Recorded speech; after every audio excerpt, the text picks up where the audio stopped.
All right. Peace and blessings, everybody. It's Friday, April the 26th, the year 2019, and we're going to continue part 2 of an interview with a very special guest named Darrell Graf.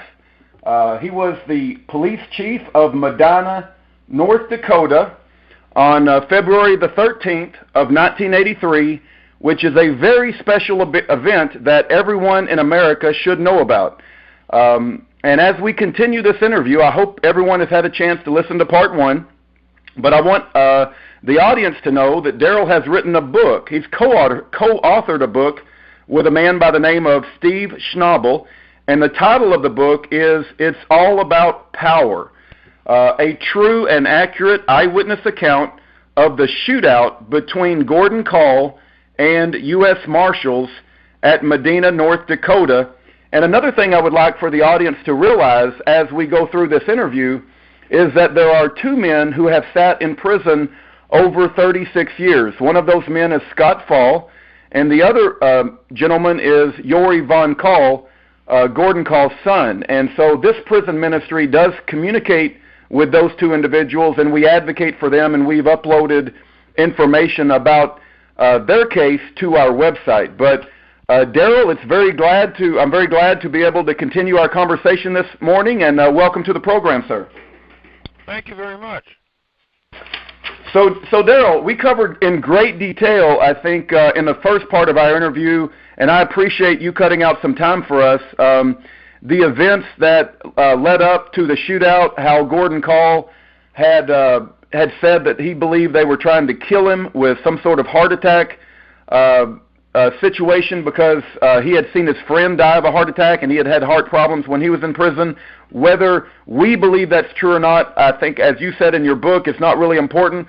Gordon certainly believed it, and Gordon had vowed he was not going to go back to prison. And you covered in detail, I think, the shootout on February the 13th, 1983, and now we have Gordon on the run, right? Gordon's on the run. There's two law enforcement officials. I think one of them is Kenneth Muir. He has been killed. And we also have Bob Cheshire, who's been killed. And then Steve Schnabel was wounded, and maybe some other people wounded as well. Maybe we can pick up from there, and you can tell us anything on your mind about how the events proceeded, once the shootout happened. Well, once the shootout happened, there's a lot of things happened at once, and they say that God will give you only as much stress as you can handle, and to this day, I don't know how I handled what I did when we got a hill on the departing the community, and that's the direction these folks went.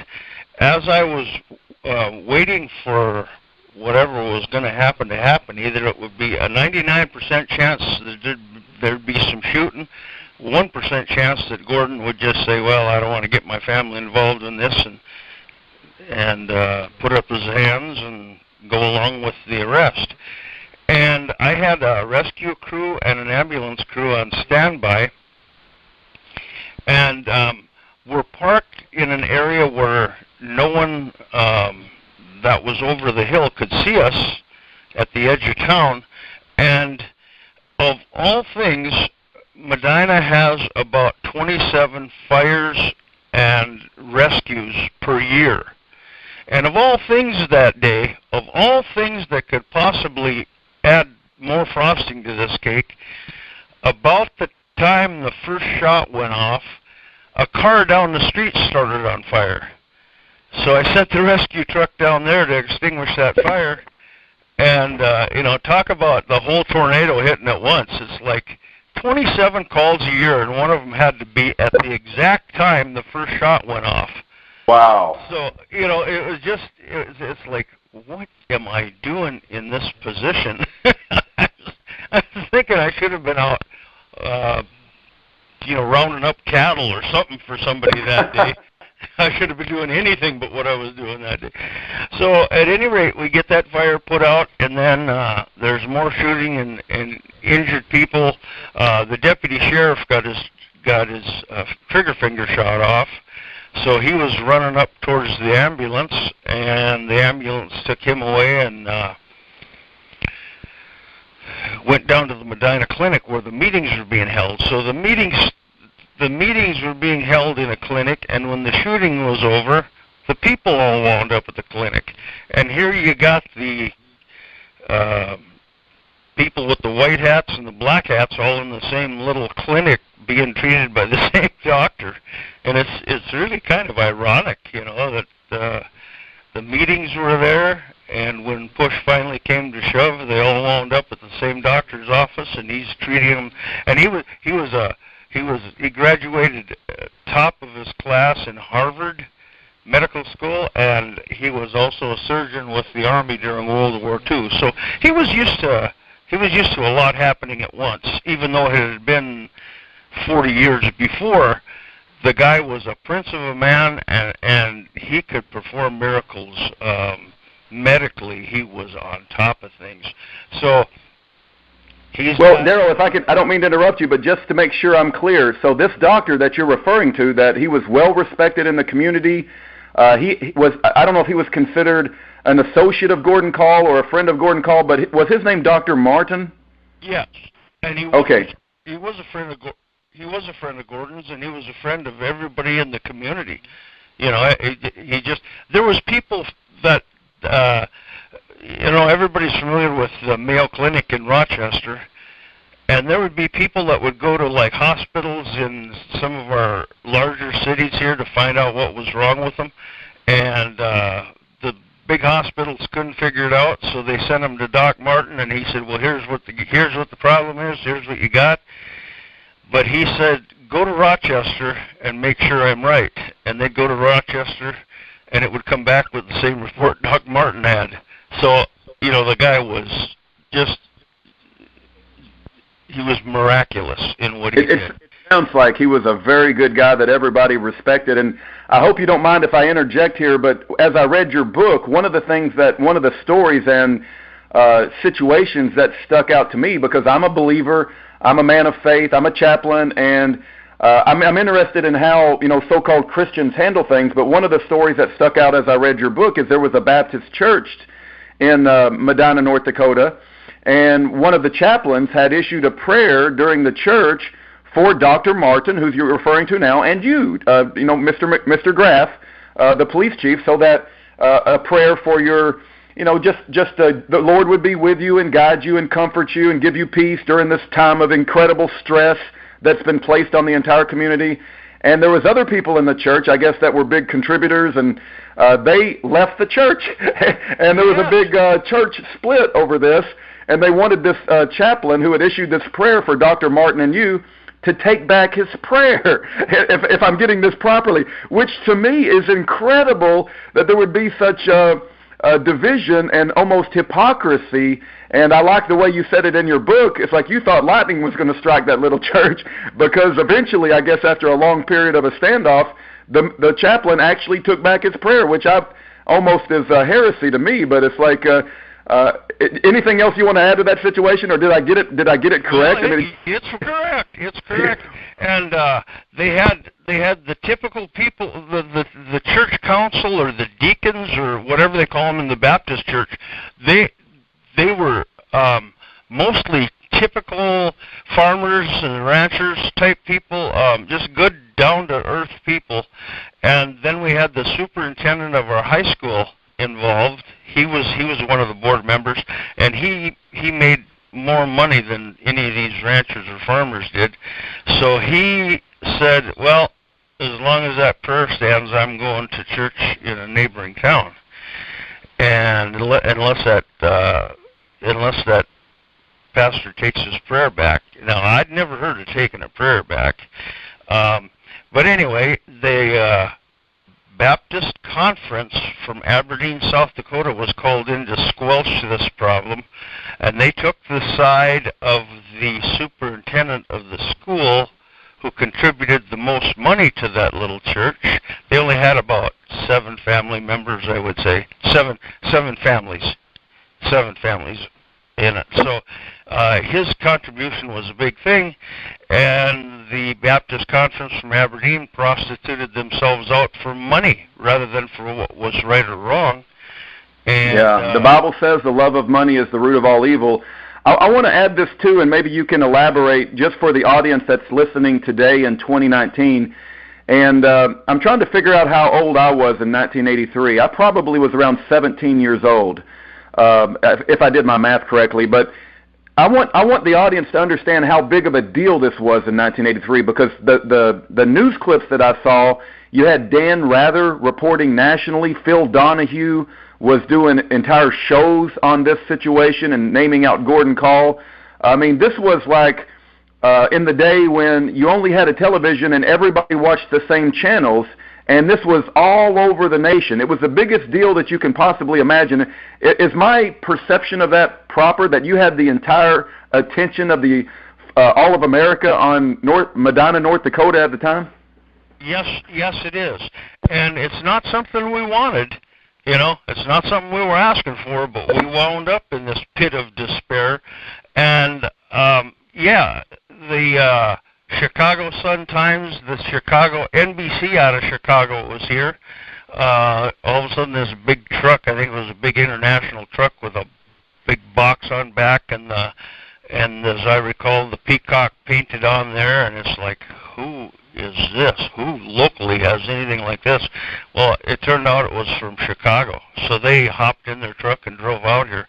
And we're about 12 hours probably from Chicago. But for the most part, there was two people in the news media that I really respected that they would come and ask questions. I would give them truthful answers, and they would go ahead with what they had learned and mix it together, but they would always give me a fair shot to say, okay, this is truth and this is a bunch of bunk. Most of them, however, were like pigs in a trough. They didn't care as long as they were eating. They didn't care what it was. And when they couldn't get the answers from we were under some restrictions as far as what we could say. We were told not to say anything, but we found out when you don't say anything, they make you look bad. So we said a few things. You know, like there were certain things we could acknowledge. I'll put it that way.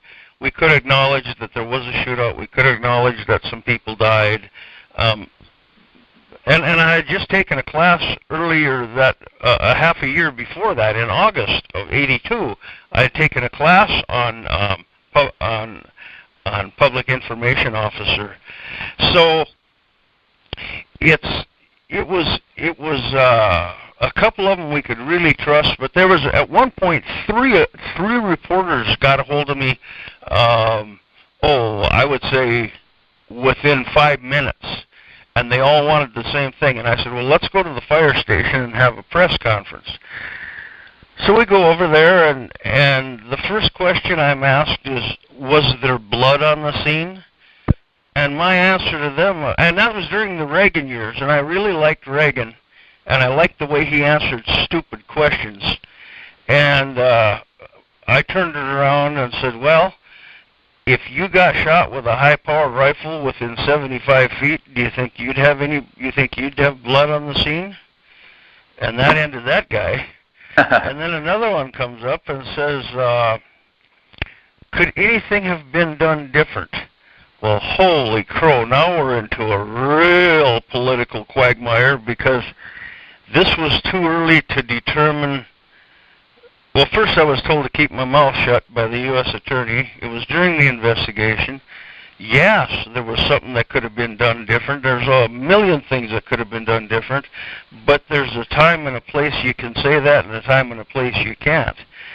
So I said, well, it's just like a small-town fire department. Goes out to a fire, does the best they can, and then for years people criticize that they should have done this or should have done that. They Monday morning quarterback. And then there was the third question, and I don't remember what it was, but it was just as stupid as the first one. And I answered that in about the same manner I answered the first one. You know, hey, if this happened to you, would it look like this, or would it be like this? And that was the end of the news conference right there. And they saw they were up against somebody who was going to not answer their questions with answers, but answer it with other questions. And that did not go over real big, but at least I didn't have to worry about any more press conferences. Well, you know, the Jesus does that quite a bit in the Bible. Someone will ask Jesus a question, and he'll turn it around and answer a question with a question. So it's not exactly a bad thing to do, and sometimes it's incredibly appropriate. But so yeah, I wanted to throw this in there too. So the scene is, you have all of the attention of America on Medina, North Dakota. You're the police chief. They're looking to sensationalize anything because all the pigs in the trough, as you refer to them, and I don't have a lot of respect for the media even today. You know, we know that one of the big stories in 2019 is fake news and how they try to sensationalize things for ratings. Matter of fact, Darrell, in your book, you mention Richard Jewell, who is a hero and had saved lives with his actions, but ultimately the press ruined his life because they implicated him as possibly planning the bomb when that was not true. And matter of fact, just a few days ago, and I don't know if you're aware of this, but it's my understanding that Clint Eastwood has made an announcement that he may make a movie called The Ballad of Richard Jewell.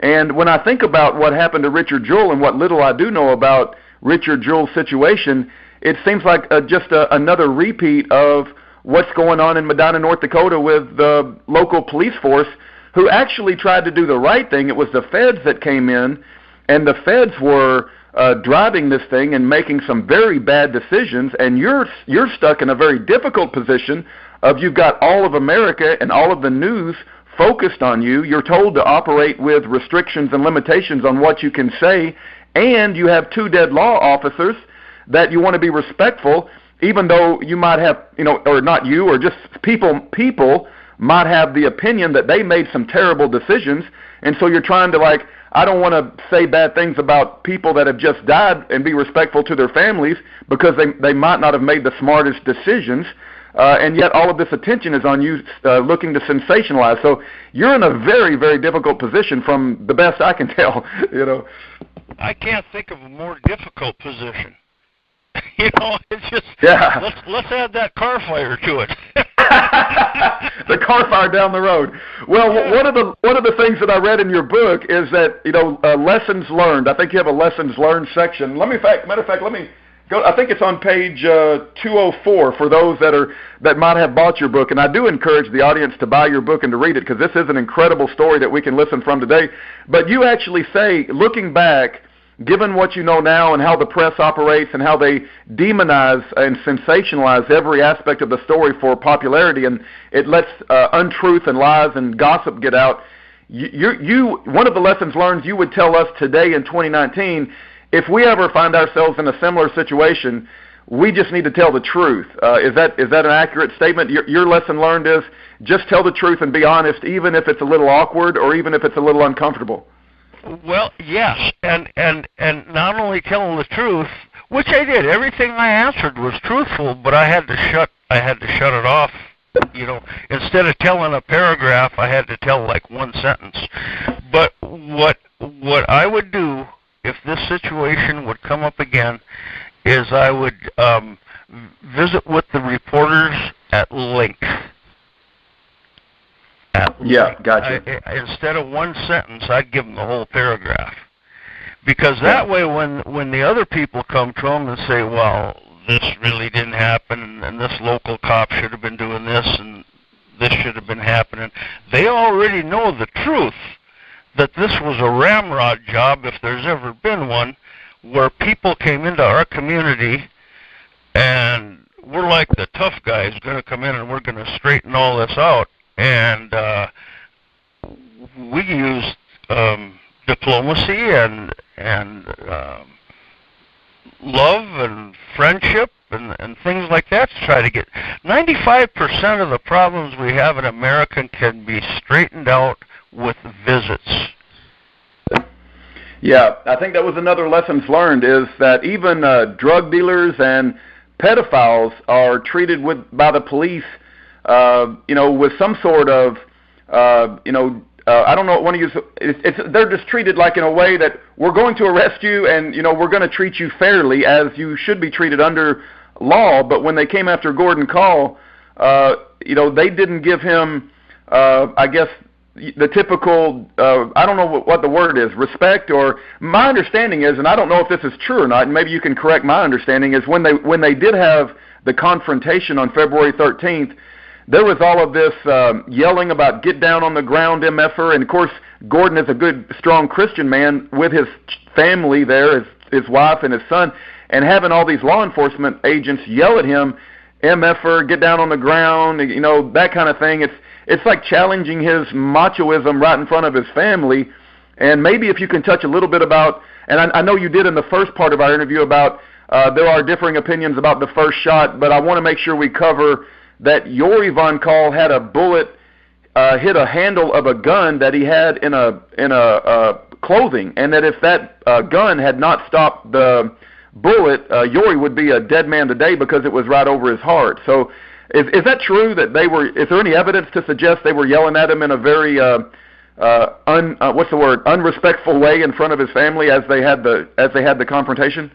Well, yes, it was a deal where the traffic stop was made as Gordon and his friends saw the red lights 0.8 of a mile ahead of them flashing on the road, which I thought they should have hid out until they saw the cars getting within a couple of blocks, and then pull out and turn the lights on and block them in. If that's the way they were going to do this, that end of it was all wrong. Well, at any rate,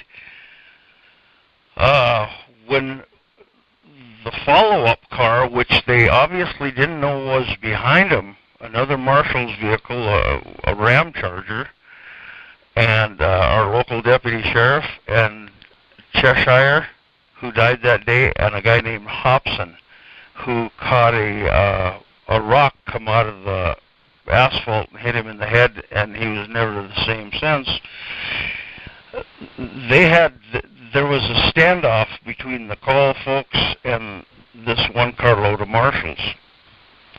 At the other end of this thing, 0.8 of a mile away, was the marshal himself, the chief of this expedition, and the man from Kentucky, and then my right-hand man, Steve Schnabel. So he's taking information from them, and they're shooting from the hip. They don't know what the guy looks like. They don't know how he's dressed. They don't know. Here they're out to get a guy, and they don't know what he looks like or his behavior patterns or anything. It's just like, and they had all this stuff provided to them. And one thing I forgot to mention last week is I provided information about, hey, if you're going after these guys, you've got some thinking to do here, because these people need to be talked with. If they get approached by somebody that thinks they're bulletproof, he's going to show them they're not bulletproof. It was that kind of stuff that I passed on to our sheriff's department, and they refused to get involved in this fiasco. The only people that got blamed for refusing to get into this fiasco was me and my department. And the sheriff's department had the exact opinion that I did, is, hey, it's a federal case. Let them handle it. We don't want nothing to do with it. Right. Because they were going to be doing it their way, and that might not be our way. And it turned out it wasn't our way. We had a whole different way of doing things. Well, let me ask you, Mr. Graf, because I have a lot of respect for your experience in law enforcement and fire rescue. But this is something that I hear often, and I'm really interested in your take. And let me just give an example with Waco, because we've just passed the April 19th anniversary, the 26th anniversary of the Waco massacre, where approximately 80 people lost their lives. And one of the things that we hear in Texas, because I went to the memorial last April the 19th, just a few days ago, and they read off the names of the people who died that day, and they just remember that day. There are still some survivors. But having said that, one of the things that comes up often is David Koresh. And they say if they wanted to arrest David Koresh, he went jogging without any firearms in shorts every day, and he went to town all the time, without an entourage. And so they could have easily arrested David Koresh anytime they wanted to, but they called the Operation Showtime because they wanted to justify the funding for the ATF, because they believed that the ATF and the FBI possibly could get merged together and people would lose their jobs. So the ATF needed a big boogeyman in order to justify, this big show of going against the Branch Davidians. But when I think about the story that I hear, Mr. Graf, of they could have arrested David Koresh anytime. They didn't need to have this big confrontation in Waco. Is it true also for Gordon Kahl that if you guys wanted to arrest Gordon Kahl, that you could have got him in the supermarket or possibly coming out of church? You didn't have to arrest him when he was with Scott Fall, his son, his wife, and you knew that they had guns at the time. So it just was a terrible timing to try to pull off the arrest at this particular point in time. What's your reaction to they could have arrested Gordon Kahl in a much better environment than the one that they chose? Well, had Gordon Kahl just murdered somebody, then it's going to take kind of a scenic arrest. It's going to be, let's suppose Gordon killed another farmer, which he would never do. He was friends of everybody. But let's suppose something like that happened. Well, all hell is going to break loose when they find the guy, and they don't care where it's going to be. And quite frankly, we wouldn't either. If some guy that did something that bad showed up, sure, we'd tell him, lay down your weapons and come with us. But if that didn't work, there'd be lead in the air. Well, in some cases that's got to be done, but this is one of them cases where he had coffee every morning at a restaurant in the town of Carrington, which was not real far from his home area. He went shopping there, and Gordon was 165 pounds and about 5'4", I think, or 5'5", and anybody with any size to him, or especially two people, could have been in that grocery store shopping and walked up alongside of him and picked him right off the ground and hauled him away, and then went and had their conference with him. But no, there had to be some show going on here. This had to be a spectacle, and if the feds wouldn't have died, it would have got swept under the carpet real smoothly. That happens all the time. But since some agents died, now it's got to become national news, and it's got to be that they drag the posse comitatus into it, or blame them, and then idiots like Donahue get the head of the national posse on his TV show, and this didn't have anything to do with the posse. Well, and let me be clear. The Phil Donahue, when you take the head of the national posse, would that be James Wickstrom? Is that name? Well, I think it was a self-proclaimed. Head of it. Got it. Okay. A lot of people are probably trying to position themselves for credit, and since you got fame and glory within everybody's reach, everybody's jockeying for position, I guess. Yes, that's right. And back then I looked at it like, when something bad happens and there's a group behind it, and at that time we didn't have much going on in the U.S., but take the bombs that were going off in an airport in Israel or something, there was always somebody that would get, so-and-so has taken responsibility for this. Some group that was making waves was coming out, oh yeah, we did this. We did this to your airport, we did this to your airplane, whatever. And we weren't in that kind of shape in '83 in the United States, but we are now. And when something bad happens, the first thing they try to do is determine if it was terrorism, and if it was terrorism, who's going to come to the front of the plate and say, well, yeah, it was us. And so I guess my thoughts back then were, well, this wasn't a terrorist outfit. It was something that happened, but it had to get escalated into something that was way bigger than the claims were. And there was people who never heard of Gordon Kahl from other areas of the United States that were taking credit along with them. Oh, we did this. It was our group that did this. And that was phony. That wasn't true. Gordon did have his friends in Arkansas, and that's where he went. He headed right down Interstate 29. After waiting in North Dakota at least one night alone, Scott Fall went back to his farm. Gordon was waiting, and he had just gotten one of his cars tuned up that he did himself. I mean, the guy was an expert mechanic. He got an old Rambler tuned up, and he was ready to head away. He thought something bad was going to happen, and sure enough, his car was ready, and he grabbed some stuff and hopped in it and took off. And there was roadblocks all over the place. North Dakota had them. You know, you couldn't go anywhere without having some kind of roadblock set up. But as Gordon headed down Interstate 29 to Arkansas, Mena, Arkansas, is where he first landed down there,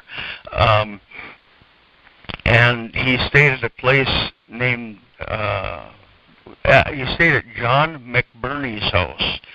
And I visited with John McBurney during the time we were doing the book, and he said they lived across the street from the police chief. And they would hop in the car and go places together, and the police chief would wave at him, and he was going to where he was going, and this went on for a couple months. And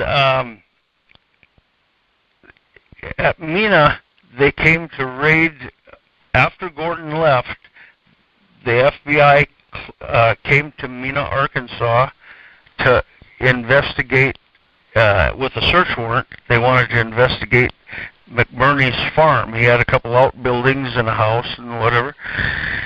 And they all stood in his kitchen telling him, well, we're going to search your house. And he says, well, go ahead. And they says, well, you come along with us. And he says, no, I'm going to stay right here in my kitchen, but you go ahead and look at anything you want. And he said they just kind of stood there, and nobody was moving. They didn't go through the house like you see on TV and stuff. And I looked at McBurney and said, why would they do that?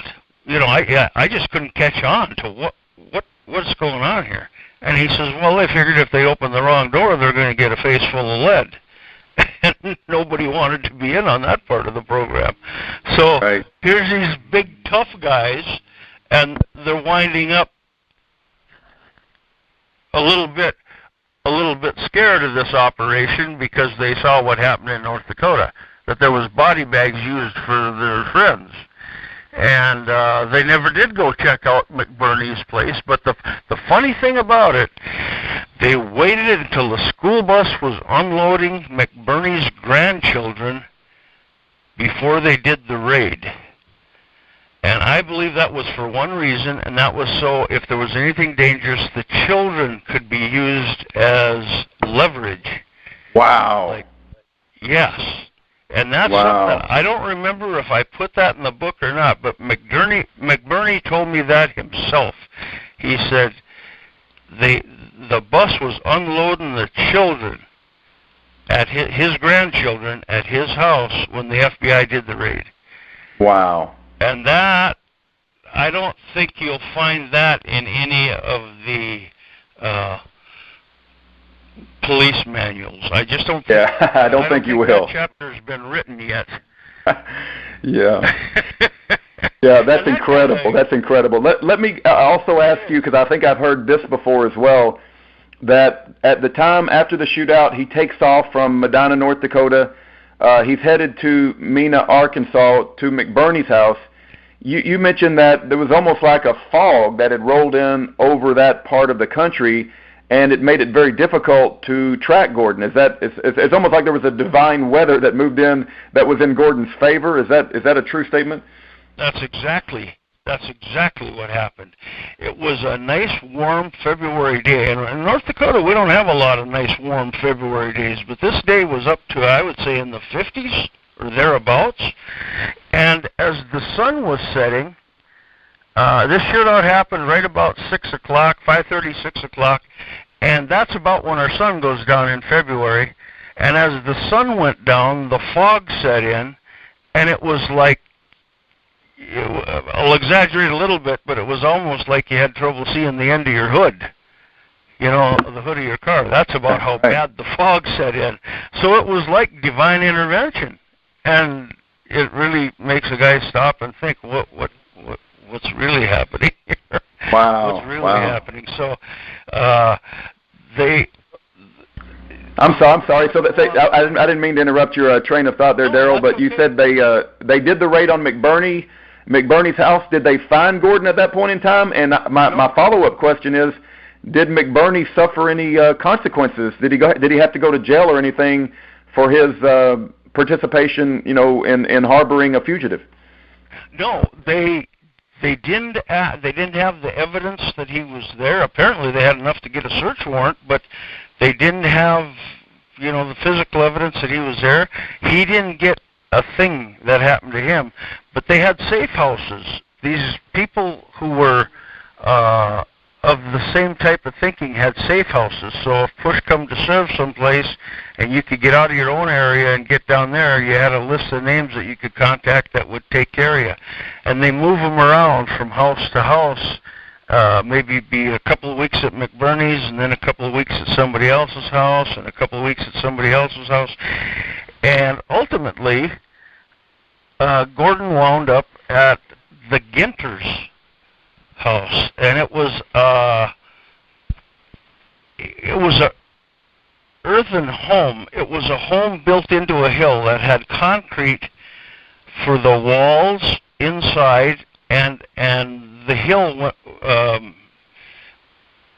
over the roof, as I recall, and was on two sides of the building and the back of the building. So the front was concrete, and the rest of the concrete had a hill behind it or over it. And it was an energy-efficient home. When you can build in a hill, I mean, your heat bill is way down, your air conditioning bill is way down. It's like you've got this natural barrier to prevent heat and cold. Well, by the time the agencies got done, it was a compound. It's just like Mount Carmel. Mount Carmel Church became a, let's see, what did they call that? Do you recall? Is it a hovel? They called it a hovel or a bunker? Bunker? Bunker. Yes, bunker? I think in Gordon's case it was a bunker, and in Mount Carmel, in the Waco incident, it was a compound. It went from a church. They used these words specifically to demonize the targets so that the American people will not relate to them as, regular human beings. That's exactly right, and it's an old trick, but it works, and it goes back to whenever you want to assassinate somebody, make sure you do a character assassination first, because that gets a lot of people hating them, and that way when you rub them out, no big loss, they finally got the guy. So there are some of the ploys that go on in this country, and it's so unfortunate. We turn on the news and we believe what we see. Not me anymore. I quit watching the news in about '83 unless something major was happening, and then I would believe I would believe nothing I heard and about 1/4 of what I'd see. Yeah, so amen. I learned the hard way, but unfortunately I was the only person that learned the hard way. This needs to be a class taught throughout America, that when the news comes on, believe nothing you hear and 1/4 of what you see, and you'll probably come out pretty close. Amen. Amen. This whole topic of fake news in the year 2019 is so appropriate, and going back to this, the specific use of words, they can't have the feds target somebody in their home because, America relates to people living in their home, but if they target somebody living in a bunker or a compound, then that seems to be more palatable to the American people. But so you've got Gordon at the Ginter home at this point in time. What's going on in Medina, North Dakota, while Gordon is at the Ginter home? Has Scott Fall turned himself in yet, or I guess Yori's probably in the hospital? And did they tried to bring charges against Yori's mother, Joan Kahl? They wanted her to go to jail, right? Yes, they did. And as I stated last week, it was not a sympathy. Usually, when there's a large group of people, they'll put a sacrificial lamb at the defense tables, so that if the jury's got any sympathy in their heart, they will sort of see what's going on and give one person leniency. And in her case, she was not being used as a sacrificial lamb. They wanted her in prison for harboring a fugitive, her husband. And it turned out the jury could see through it, and they acquitted her, which was the right thing to do. She was an absolute champion of a person. I can't find a bad thing to say about Joan Kahl. And in fact, I'll switch it a little. I can't find anything but good things to say about Joan Kahl. The suffering and pain she's gone through, and still maintains a good attitude at the age of about 92, and she's just a sweetheart. So anybody that can go through that and be in jail for months while waiting for the trial, and being treated like Capone's wife, if he had one, and it was all unnecessary. She didn't know where Gordon was. She didn't know where Gordon escaped to, but she knew that someday it could happen that he would escape. And if she would have been left alone, it would have made the agencies look that much better, that they're at least giving the poor woman a break. Right. Did Scott Fall eventually turn himself in, or was he hunted down? How did that? Do you recall? Yes. When him and Gordon left the scene, they took one of our police cars and left, and that really rubbed some of the agents bad. That one of them says, "Why did you give him a police car?" And it's not like we were out there like we were the Hertz company. Hey, you want to rent a police car today? You know, with a state radio in it that could. Right. You know, it was a deal where Schnabel got shot through the leg. He's laying in the ditch wounded, and Scott Fall grabbed his car. It was running, it was idling, and he grabbed his car and he threw Yori Kahl in it and took him to the clinic. And then while it was at the clinic, Yori was in the clinic with severe double-aught buckshot wounds, and Scott was in one piece and Gordon was in one piece, and they decided it's time to leave, and which was, a smart thing to do, because they knew there'd be all them blue jackets with the yellow alphabet on the back of them in town within hours. Well, and just to be sure I'm clear, Mr. Graf, so Scott Fall took Steve Schnabel got shot, right? He got shot. Yes. And he didn't even, it sounded like, from my impression in the book, he didn't want to be involved in this federal it's like a mistake, right? The federal folks that had came into the picture were making a terrible mistake, and they acted like they had a plan, but they did not have a plan. Steve Schnabel ends up getting shot.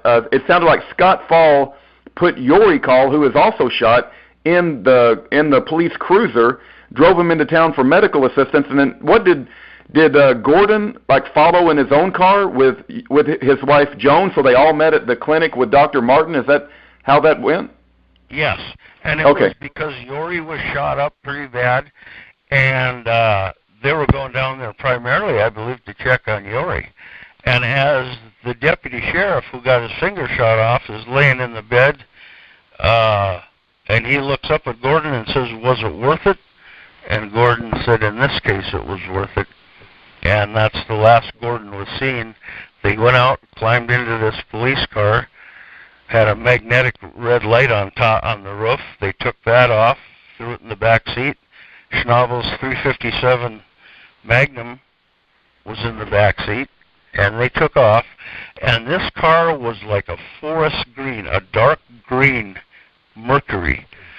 And Gordon and Scott took that up towards Gordon's home area, and found a big evergreen to park it under. So even the aircraft had trouble finding it. So very sharp, very sharp. Here I'd been in the police business for some years, and I wouldn't have been able under that much heat and that much, being on the most wanted man in America for the time being. Right. I don't know if I'd have been sharp enough to find an evergreen to hide that car under. They did so many things that were right. Yeah. For their escape, that right. it was shocking to me that, that makes sense. And Gordon somehow. I'm sorry, Darrell. I want the audience to know, like when he was asked, was it worth it, right? Because many people think, what does he mean by that question? And the nature of what was going on in the country at that time was we were having family farms foreclosures left and right. There were families that they were losing the family farm that had been in the farm for generations, and that had greatly affected Gordon Kahl. And Gordon got tired of going to auctions and seeing all his friends' farms being foreclosed upon. So the news story of America at the time should have been the banks foreclosing on the family farm, but instead it was on the domestic terrorist of Gordon Kahl. But I just want to make sure the audience realizes that Gordon was strongly impacted by the belief and the idea that these farms, the banks were treating the farmers, the family farm, very, very badly and taking all the land away from these families. But anyway, I didn't mean to interrupt your train of thought there, sir. No, that's okay. Any time you have something, go ahead and ask it, and I'll be able to flex over to it. That's not a problem. Okay, very good. But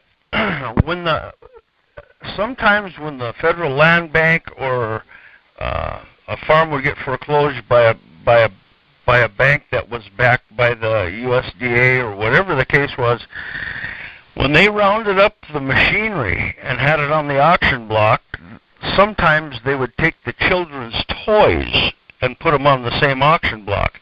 Now here you got a family, and here's kind of how this works. Great-grandpa came here from Germany or Norway or somewhere and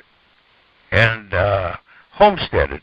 He got 160 acres from our government homesteading. And then he has a son, which is now Grandpa, and Grandpa's run the farm and kept growing it and probably bought more land and has been successful. And then there was the Great Depression, which almost buried everybody up here. We had sand drifts as high as snowbanks, and they can get 15, 20 feet high up here. And at that point, Grandpa's getting older, so son takes over. And son takes over, and they make it through the Depression. Some did, some didn't. But they make it through the Depression, and they think, okay, we're on a roll. Not that they have it made, but at least we made it through this tough time. Now Dad gets the farm. And he's holding his own, and it's through the 50s, and the tractors are smaller, and the equipment's smaller, but he's still working day and night, but he's making that farm successful. And now it's time for Junior to take over the farm. And Junior takes over the farm, and because of sanctions on other products, for instance, we couldn't sell wheat to Russia or China. Commodities were suppressed by the United States government. Stuff that they knew other people needed, and because of diplomacy, it was held back. So when you get a stockpile of wheat, the price goes down from, in 1972, it was about $7 a bushel, and then after that, it went to about $2 a bushel or $2.40 a bushel, and the farmers, it was just devastating to them because they couldn't make it on that kind of income. And then to have sanctions put up, well, we're not going to sell, like I say, Russia any more wheat. We got to put the squeeze to them and starve them out. Now that affected the Russians, but it also affected the farmers. So they're getting $2.40 a bushel instead of $7, and the cost of their operation is probably $2.50 30 cents, so they're not doing very well at all. And as a result, one farm is dropping over alongside the other. Now, I will back up a little bit. There were some farmers who had everybody back then had a gun rack in the back of their pickup, and there was either a bullwhip and a 22 or a bullwhip and a 12 gauge in that by the back window, the rear window of their pickup. Some of them guys would come to town at 9 in the morning when the bar opened, and at 1 in the morning when the bar closed, they would finally go back home and hadn't set one foot in the field. And them people had it coming. You know, they didn't farm very long. They kind of got shut off in a big hurry because they couldn't make their payments. And I can't blame anybody for that except the farmer. What the hell's he doing in the bar instead of being out working? But the other people, that was probably 5%. The other 95% were struggling and trying to make ends meet and doing everything they could. Now, as the farm was failing, Great-Grandpa, if he was still alive, was mad at Junior. Grandpa, if he was still alive, was mad at Junior. Dad, if he was still alive, was mad at Junior. And here's Junior ready to lose the farm, and all these other people had made it. And what they couldn't comprehend was the government had so much to do with the commodities that they were raising. It wasn't Junior's fault. It was the weather. It was the government. It was all kinds of factors that filtered into this that he had no control over. So as a result, he would lose the farm, and now not only did he lose his farm, he lost his house because the house was on the farm. He lost his children's toys because they were on the auction block, and whoever was left above him, Great-Grandpa, Grandpa, Dad, whatever, they were not impressed that they had run this farm since the late 1800s and built it to what it was today, and Junior gets it and squanders it. Well, he didn't squander it. It was one episode after another that he had no control over, and that is about as criminal as it gets. When you're trying your best, and there's people at the Capitol that are playing with your lifestyle, and if they'd have said, well, okay, we're gonna sanction the wheat, we're gonna have a stockpile of wheat, but we're gonna send you a check to make up for the difference so that you can continue to farm. Hey, different story. But when their money-making opportunity gets taken away from them, man, they got tractors to pay for, they got plows to pay for, they probably bought some extra land, and they got that to pay for, and they don't even have enough to pay for the taxes. That's a real problem.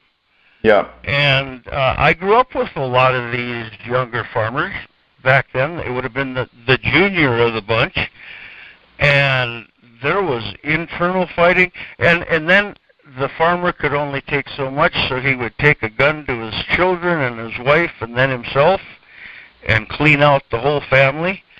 And it was that devastating to some of the people. It was just absolutely devastating to them. And there was like, we don't care. We're more worried about something that's going on in some little part of the country that may or may not be of any big value, but we don't care about the farmers. Just let them suffer. And that is not what our government was designed for. Yeah. If they're going to stop the products from being sold, they ought to come up with something to, help out the farmers during this crisis that they caused. Yeah. I think it's important that the audience understand that, because that's the context that Gordon Kahl was operating in and how he developed his worldview and his belief system. I often see in writing where Gordon Kahl talks about the second plank of the Communist Manifesto, and so you can see where he would develop these ideas, giving, that what's going on around him. Absolutely. And a local paper near his hometown, the Harvey Herald, I believe it was called, they had a picture of him in there. This was quite a while before the shootout, months at least before the shootout, and they said, according to Kahl, the second plank of the Communist Manifesto was income tax. And Kahl writes back and says, not according to Kahl, according to the Communist Manifesto. There you go. Yeah, yeah, there you go. That's pretty sharp, really. He took it off of him and put it right back where it belonged. And that didn't go over very well, but he was right. Yep. Yeah, it wasn't according to Kahl. It was according to the Communist Manifesto. Why are they lying about him now? And it still goes back to that. Before there's an assassination, you always want to do a character assassination so you get people hating him. So when he does die, he's got some opposition. Right. I understand. So going back to the Ginter home, Mr. Graf, the scene at the time is Gordon's in hiding as a fugitive on the run, nationwide manhunt. All of America is paying attention. He's at the Ginter home. You got Scott Fall, who likely has turned himself in on his own accord. He was not running. He turned himself in. He spent 36 years in prison, by the way. Yuri von Kahl is probably under captured, even though he's in the hospital. He's probably in custody. And then you have Joan Kahl, who is in a jail cell, and she's being tried for her part in the murder, and the feds want to send her to prison, and she's the nicest, sweetest elderly lady that anybody could care to meet. And then you have Gordon Kahl on the run. And can you maybe pick up Gordon Kahl is at the Ginter home, and then what can you tell us about that situation and what transpired in there? And let me also say there was a movie made called Death and Taxes with the participation of yourself and Jack McLam and many others. And I don't want to go into the details of the movie, but I'm curious if you think it was a good representation of the true and accurate record of events, and then maybe cover for us what you know about what happened at the Ginter home in Arkansas. Okay, sure. This is complex, like most of this story. Very difficult writing a book about it. And I want to go back a little bit. You asked about how long Scott Fall was with him, and I think it was within 3 days. Within 2 or 3 days, he turned himself in. And he has no prior record that I know of. It's not like Scott Fall was a troublemaker and had been in trouble with the law before. My understanding is he was just a normal farmer in the area and happened to be associated. His crime is that he was associated with Gordon Kahl. That's exactly right. And I believe he also homeschooled his children. And back then, there was a serious hatred towards those that homeschooled their children. And I think it was because the school district didn't get their per head payment from the state. If Wow, I got to interrupt you, Mr. Graf. I got a friend of mine, and his name is Darrell as well, and he homeschools his children, and one of the things that he tells me repeatedly is the reason the school district is so mad when parents decide to homeschool their children is the school district loses about $6,000 of federal funding per student, and they want those kids at the public school, so that matches up exactly with what you're saying here now today. Yes, and with no regard of what's being shoved down their throat at public school, with regard to having communist teachers, and that's all orchestrated and has been for 50, 60 years.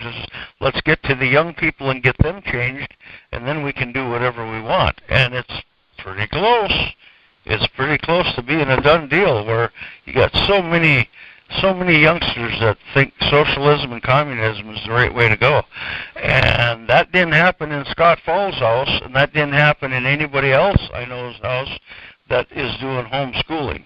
They're teaching what's good, right, honest. The only thing they miss out on is the socializing, I shouldn't say socialism, the socializing with other people their age. They kind of miss out on that to some degree, but there's it's not like they don't have any friends. They go to the same church and things like that. So that's the only downside I can see. And when you compare that to living in a communist country, that ain't even worth discussing. Yeah. That Amen. Amen. I'm in agreement with you there. Strong agreement. Yep. At any rate, when Joe and Kahl was locked up in Stutzman County Jail, and then the feds had a contract with the Moorhead, Minnesota jail, which is right across the river from Fargo, North Dakota, about 100 miles east of Jamestown. So they took Mrs. Kahl, and Scott Fall, and Yori Kahl, after he got out of the hospital, to this county jail in Moorhead, Minnesota, the one the feds had contracted. So then Joan Kahl makes bail. She's the only one that did make bail out of the whole works. And she says, where's my purse? And they said, oh, that's left at the Jamestown jail. So she drove to Jamestown. That's 100 miles one way. And they says, I'm here to pick up my purse. Oh, that's in Moorhead. So she drives back to Moorhead, and they say, oh, no, that's in Jamestown. So she drives to Jamestown, and after one of these trips, she finally says, I'm sitting right in this office until I get my purse. And a deputy walked into another room and grabbed her purse and brought it out and handed it to her. So that's how brutal they were with Joe and Kahl. And for what? Wow. I can't imagine doing that to somebody, whether I like them or hate them. I could not do that to people. Yeah. And, and a woman's purse is all her identification, any money she might have. And here it was, she had to go through the hoops because they hated Gordon, and it was guilty by association, so she had to go through all them hoops. And I guess I look at it like as if I was a peace officer and my wife had gotten into some kind of trouble. Would I be hot if she went from jail to jail to jail to jail, how many times and how many hundreds of miles to get her purse? There's something wrong with this picture. Yeah, they wanted amen. They wanted to make life as absolute tough as they could for Joe and Kahl, and of course the rest of them too. But that's just beyond my comprehension that people can do this to other people. Yeah. And I didn't know this until about 5 years ago. Joan told me the story herself. I didn't know they were playing them games with them. So at any rate, Gordon's in Arkansas. He's at the Ginter residence. And before that, he had been at somebody else's residence. And they had a daughter who they had the $25,000 reward for Gordon's whereabouts. And she bit into it, and I'm sure their family Christmas dinner ain't the same anymore. But this gal named Karen Russell wanted that $25,000, so she turned in her family and Gordon, and they started digging into where Gordon was and figured out it was the Ginter's house. The Ginter's earthen home. And they prepared a raid. There was a black plane flying over the house that day, and this was out in the woods near Fort Smith, Arkansas. And Gordon could just feel it coming. He said that they're onto me. There's that black plane flying around. I know they're after me. And he said, I got to get out of here. So Ginter's had just finished supper. And while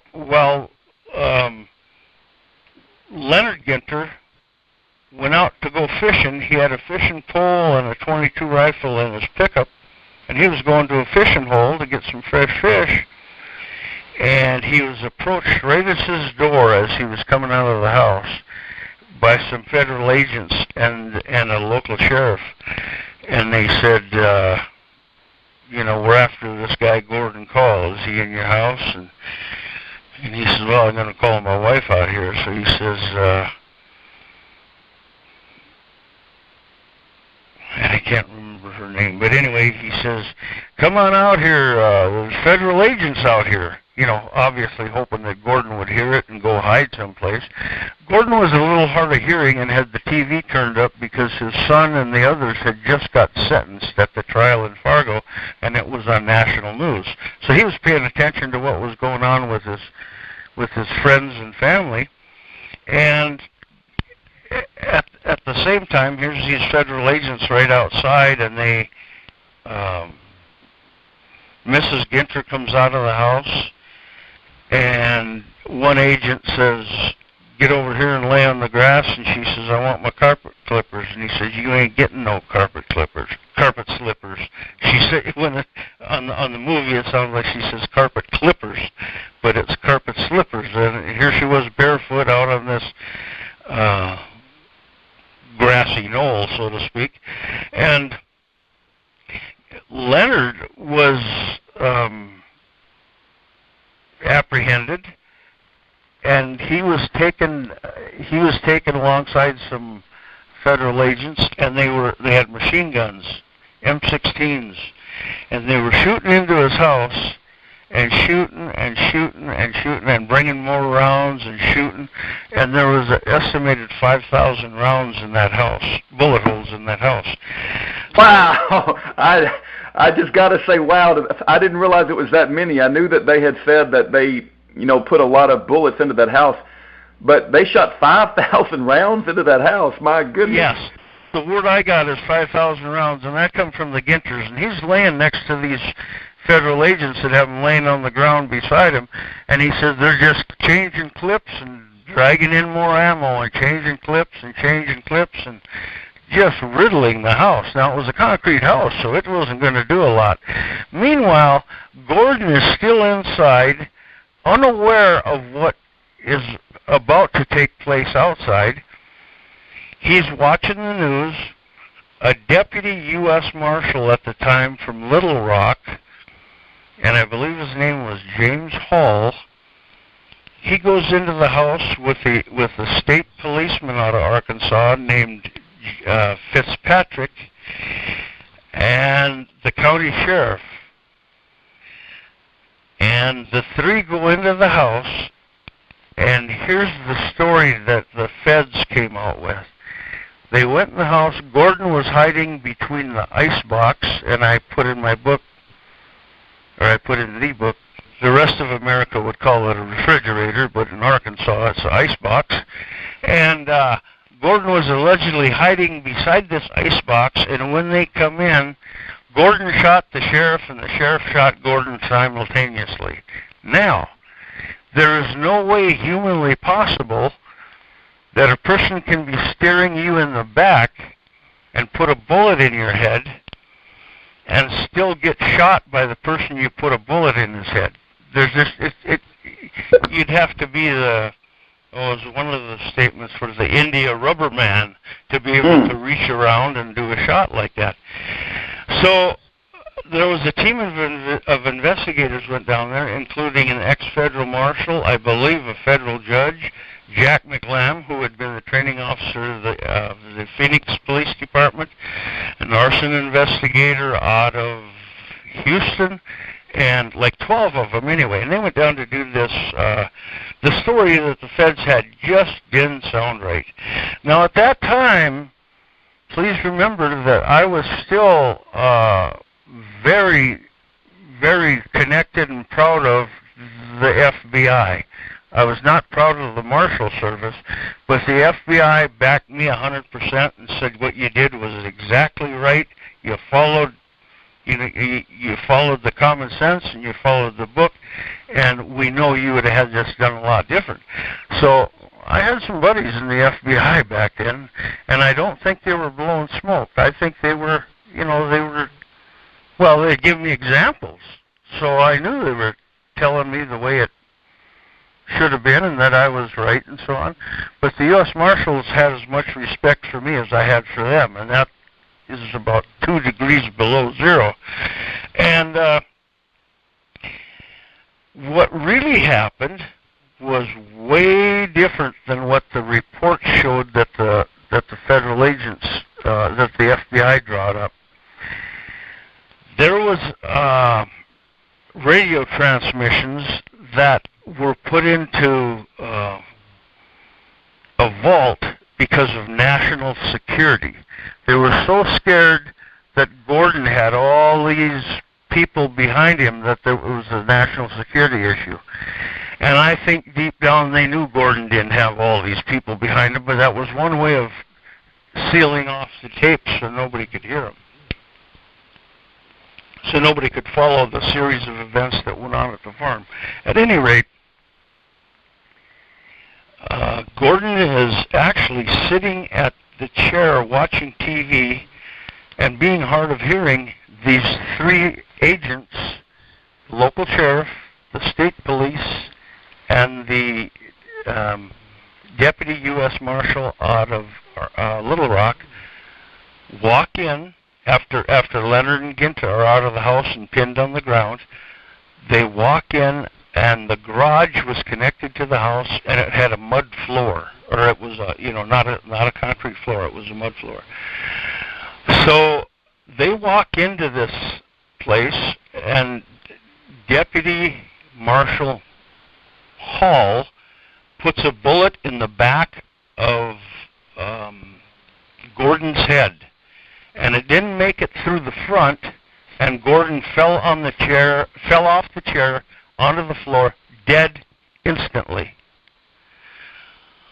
Well, now the story comes out from the local sheriff who said, "My God, you shot Bill Wade, not Gordon Kahl."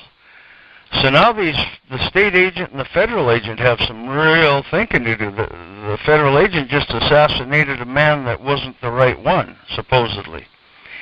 Well, it turns out that the owner of the house, the Ginters were renting it from him, the owner of the house was a guy named Bill Wade, and somebody heard over the police scanner that Bill's been killed. So they call over to Bill's house, and Bill answers the phone, and he says, "No, I'm alive and well." And here the agents thought they had shot Bill Wade instead of Gordon Kahl, and that Gordon Kahl was gone. Well, it turns out they hadn't made a mistake. They did in fact shoot and kill Gordon Kahl, and Mr. Wade has since died. But at any rate, the sheriff comes out of the sheriff gets a shot then from inside the house, presumably into his bulletproof vest from Deputy Marshal Hall, and it knocks him right on the floor. Bulletproof vests will stop the bullet, but it won't stop the impact. And the impact knocked him on his hind end, and he's laying on the floor, and there's mud, and he's crawling out into the garage when he comes to, and there's mud all over. And he gets out of the garage, and there's a yard light over the top of him. And he raises his hands and says, "Don't shoot me. I'm your sheriff. I'm one of the good guys. Leave me alone. I'm your sheriff." And I believe it was one of his own deputies who did not like him. And I won't mention his name because I have a lot of speculation and some proof, but not a great deal of it. This guy's up on the hill with a high-powered rifle and puts a bullet right between the sides of the bulletproof vest. The bulletproof vest covers the front and back, and typically under the arms it was open. And the sheriff's out there under the street light saying, "I'm your sheriff, don't shoot me." And the guy on the hill takes a perfect shot between the bulletproof vests and kills the sheriff instantly. And yes. Okay. Well, what was the name of the deputy marshal again that shot Gordon Kahl? You think? I know you said his name, but I forgot. Hall. James. Is he still alive today? H-A-L-L. Is he still alive today? Do you know? I don't know. I don't know. It's been 36 years, and I don't know what age he was back then. Okay. And the head of the FBI out of Little Rock was a guy named Blassingame. And I was going to call him once. I believe he moved to Atlanta.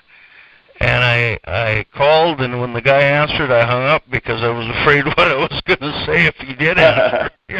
Yeah. It was Gotcha. like, oh boy, what am I getting into here? So at any rate,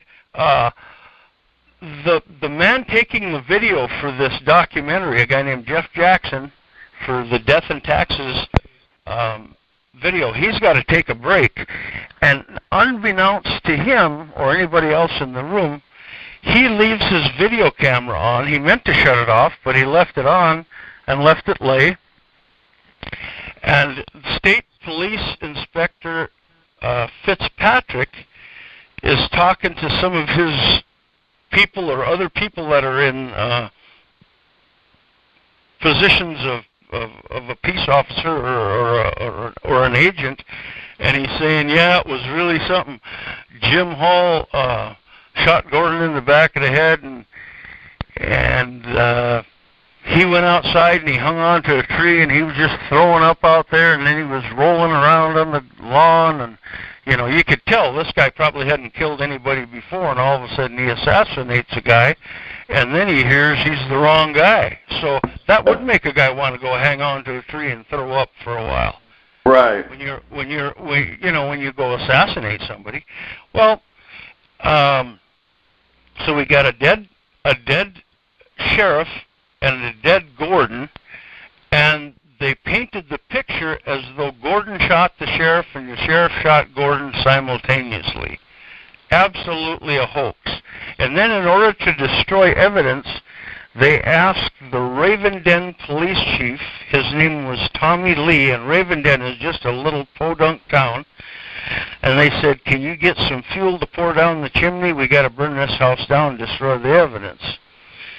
So he goes to a construction site and gets some gas and diesel, and he's mixing it together in a 5-gallon can, and he pours it down the chimney, all on request of the FBI. Later, the FBI is asked, did you guys pour fuel down that chimney? And they denied it, although a short time after they came out with, well, we didn't do it, but we had another guy do it, which means they did it, you know. That means they did it. So they burned him up. There was a meat cleaver hanging on the wall. Gordon's hands and feet were severed. And the only reason that somebody would sever something is when they're going to do a fire on him. The smaller the piece of article of body or whatever it happens to be, it's more likely it's going to be consumed in the fire to where you can't get fingerprints. You can't get, you know, the smaller the chunks, the more they're going to burn, the hotter they're going to burn. Yeah. So his torso, then a mattress got put over Gordon, and fuel got poured on the mattress, and the mattress got lit on fire. So it really made a man who could have been buried with one shot in him. He's a pile of ashes and meat, basically. And then some years later, there was speculation that Gordon got away, and it wasn't really him. So there was this movie producer and this Jack McLam from Phoenix, the training officer of the Phoenix Police Department, had the body exhumed, sent it to Dr. Tom Noguchi, who everybody's heard his name that's been alive for a while. When Natalie Woods died, he did the autopsy. Any movie stars, anything big in Los Angeles. In fact, I think the Manson trials, you know, the people that died during the Manson spree, they were all examined, as I recall, by Dr. Tom Noguchi. I think he was Japanese.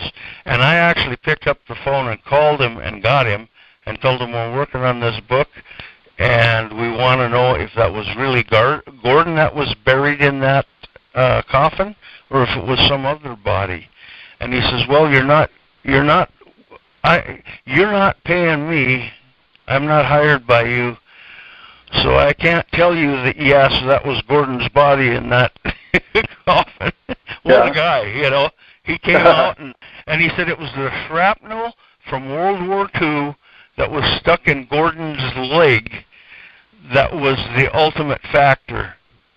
And then, of course, they did DNA. But back in that time era, about 1990, 96, 97, DNA wasn't near as quick as it is now. It took months to get things satisfied, but the metal in his leg from World War II was the contributing factor, and then the DNA did come back that yes, indeed, it was Gordon Kahl. Well, as this stuff's going on, prior to this stuff going on, the FBI made their shot at about 7 o'clock that night, or the U.S. Marshal made his shot and assassinated Gordon at about 7 o'clock that night. At 7 the next morning, the agents were still checking the trunks of local people, wondering if Gordon was in there. So they didn't know for sure if they had the right man? No, they didn't. And then they took the sheriff and Gordon into a medical examiner for the state of Arkansas. His name was Fahmy Malek. And I think he's one of them olive-skinned fellows from the Middle East. And anyway, Fahmy had done some... Well, Bill Clinton's mother was a nurse, and apparently a mistake was made, and it needed to be covered, because this nurse should not have made the mistake. And I can't tell you what the mistake was, because my memory's not that good. But when Fahmy Malek got done, being that his boss was the governor of the state, who happened to be the daughter of the nurse, the son of the nurse, it all came out where everything was cool. She didn't make a mistake. So, at that time, Gordon had 27 teeth, 5 less than normal. There was supposedly another fire in that county that evening, and as I recall, it was 2 bums in a boxcar that burned up, and somebody took the teeth, 33, one more than normal on the jaw, and threw it in with the body of Gordon. And that just compounded the problem with the family knowing for sure if it was him or not, because they didn't know about the shrapnel in the leg at the time until this exhumation, 15 years later or whatever it was. And that definitely was Gordon. But getting back to the first issue, they say the sheriff, who had a .41 caliber Magnum, shot Gordon in the head, and he shot Gordon between the bulletproof vest and in the head, I believe, with his .41 Magnum. A .41 Magnum would have went through the head, and the bullet would have dropped out the other side. Probably right, with all the energy used up, but it still would have come through. And if Gordon would have used his his .41 caliber Magnum on Gordon Kahl, there would have been no question, because the head would have been blown apart quite substantially, and it would have been pretty much cut and dried. Yes, the sheriff shot Gordon.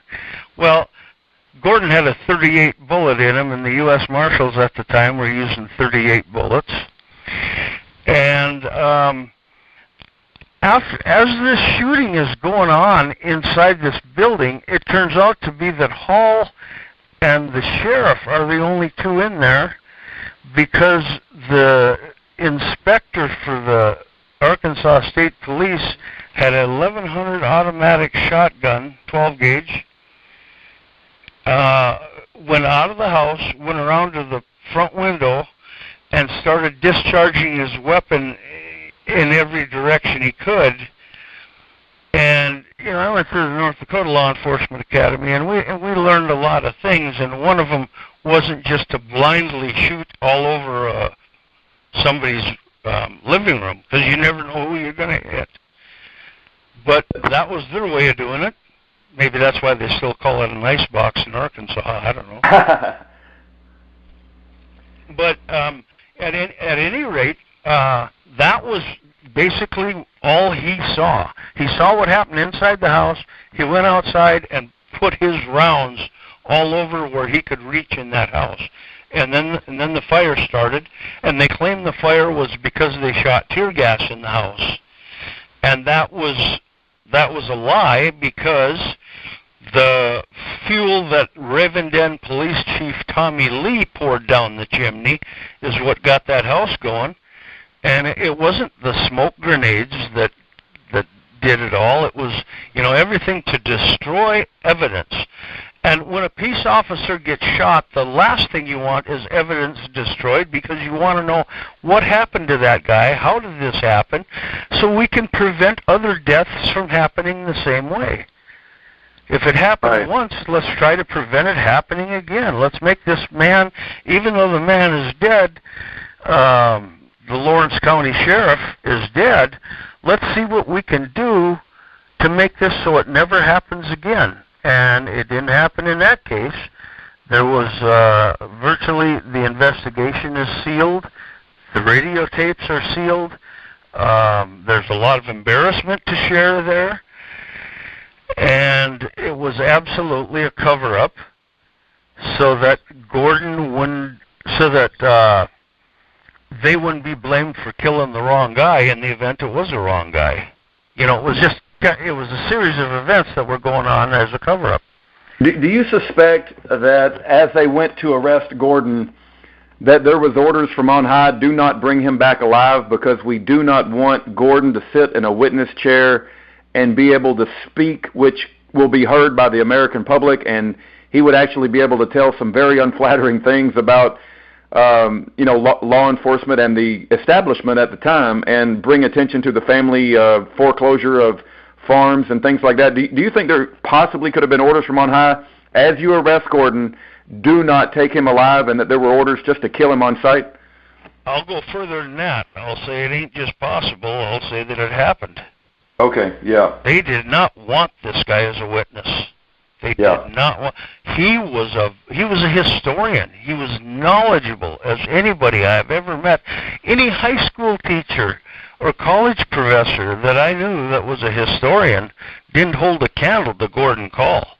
I mean, this guy was sharp. And, they didn't want him on a witness stand. Now, the local prosecutors up here claimed they wanted him on the witness stand so they could find out what kind of a thorn was under his saddle where he'd do this stuff. Whether that's true or not, I'm not sure. I know that was the opinion, but whether it came from the heart or it was just made up, that I don't know. Yeah. But at any rate, the people down south, they wanted Gordon in one condition, and that was dead. Yeah, right. There was all kinds of opportunity to do things in a different manner, and it was to kill Gordon Kahl, and as a result, Deputy Hall gets the Marshal of the Year award and $1,000 payment. Wow. Being such a good marshal. Yeah.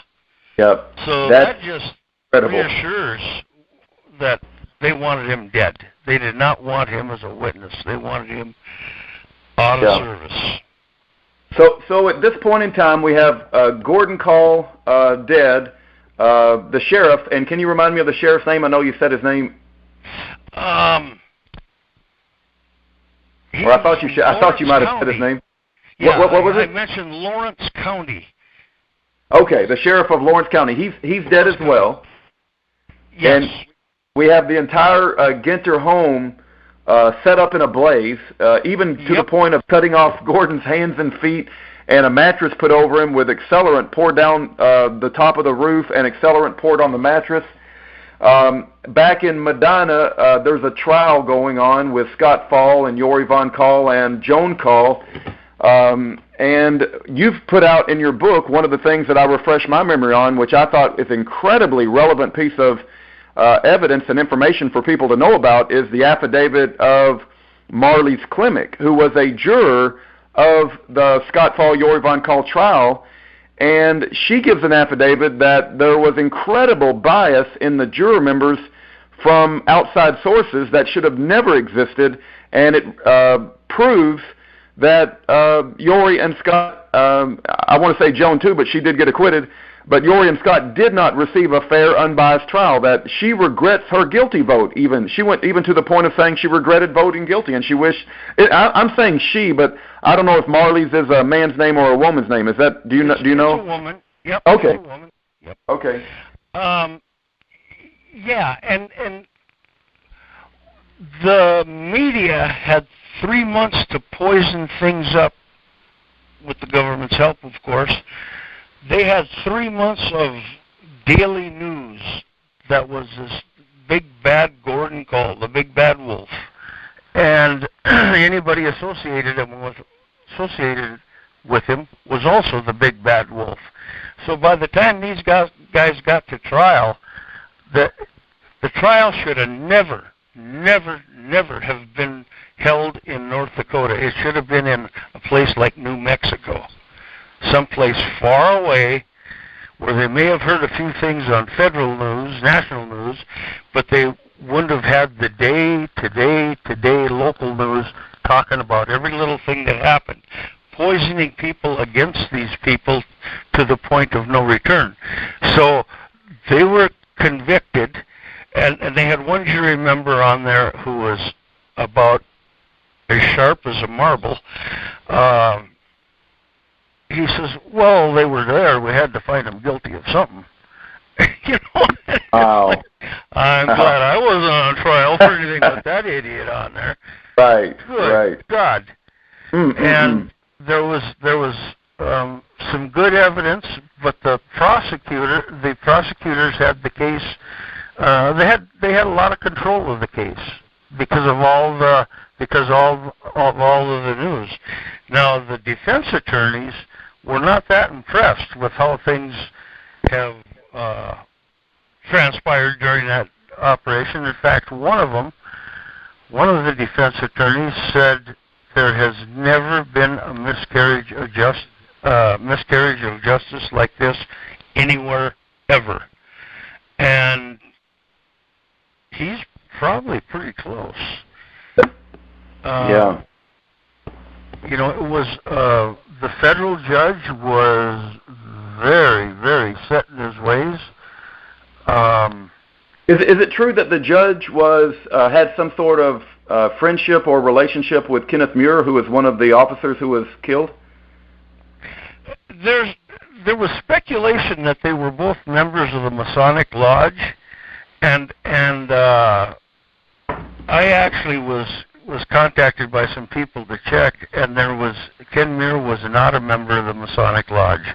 So okay. If there's any readers or any of your parishioners that understand that have heard that is not true. So the Masons kind of got set off to the side on this one, but I do believe they were friends and good friends.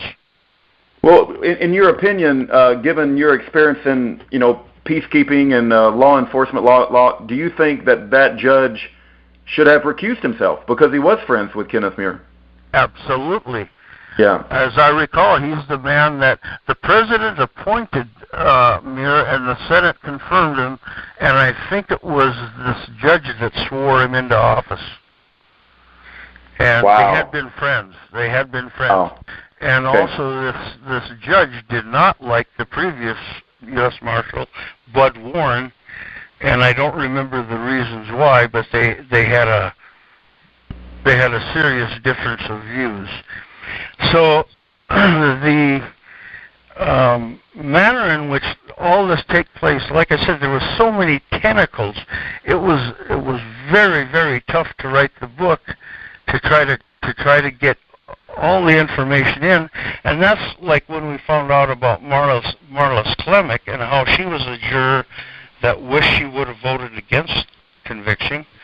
And one night I just happened to be out at the right place at the right time, and people asked where I was from. This was in Fargo, and I said, "Oh, I'm from Medina." And this woman looks at me and she says, "Well, I was a juror on that trial." And I says, "Oh, really?" And she says, "Yeah, I thought you looked familiar."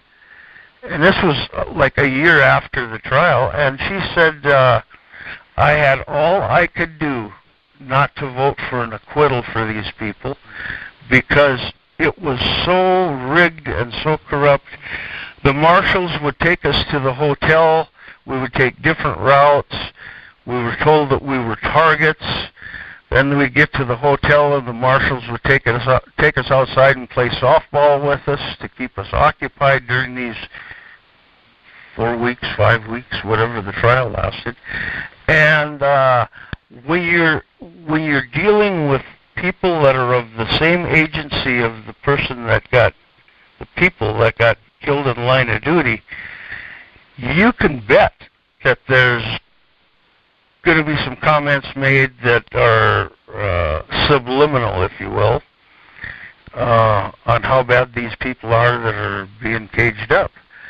And right, wrong, or indifferent, I have this thing about honesty and justice, and how these people should have got as fair a trial as anybody in the United States, and they did not get that fair trial.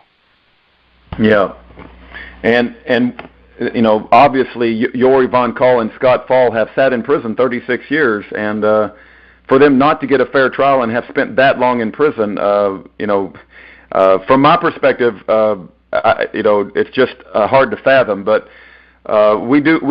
This prison ministry does communicate with both of those men, and we encourage anybody listening to write them a letter as well, and to keep them in your prayers, because they are incarcerated even today because of this situation. One other thing I wanted to ask you, Mr. Graf, and that is, I think there was a portion of your book that had to do with the funeral of Gordon Kahl, and that is it true that the military, even though he was a veteran, would not honor him with a veteran's funeral, that it had to be his friends that showed up and provided services for his funeral services? Yes, that's true. He was so poisoned because he killed some federal agents. He was so poisoned by the media, with no regard for what the truth might be, that the local Legion clubs or VFW or whoever has an honor guard in his area would not participate in this funeral. They would not have an honor guard at the funeral. So some of his friends from World War II, who were out of uniform, they had their Legion caps on, they're the type that look like a wedge. I think one had a bugle, and there might have been a trumpet or something there, and they were doing what they could. I think there was 3 of them that were doing what they could to give him some type of recognition for his time in the war. And I do not recall if there was a flag on his coffin or not. I was not at the funeral, but I have video of it, and it's been so long since I looked at it, I don't know if his coffin was flag draped or not. Got it.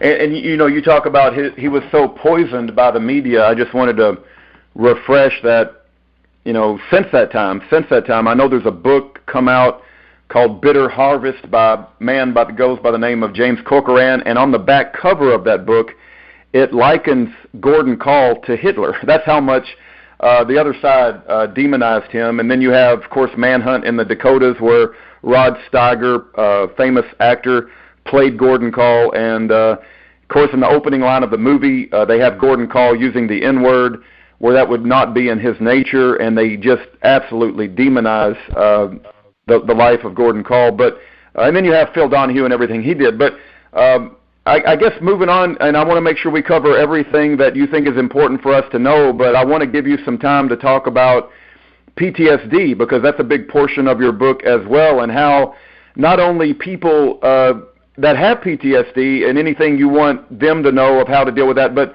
people that may be their friends or their family members. Like, if, for instance, if someone has a family member that has PTSD, what advice would you give to us on how to help them or encourage them, or because there are a lot of people that go through incredibly traumatic things that were out of their control, and I don't know a whole lot about PTSD, to be honest with you, Mr. Graf. So just for our listeners who want to know more and help and be encouraging, what advice would you give for us? Okay, well, I'm really glad you asked that question, because if there's one thing that I've learned besides besides how honest the government can be, I learned about PTSD. Never heard of it before because it was kind of new then.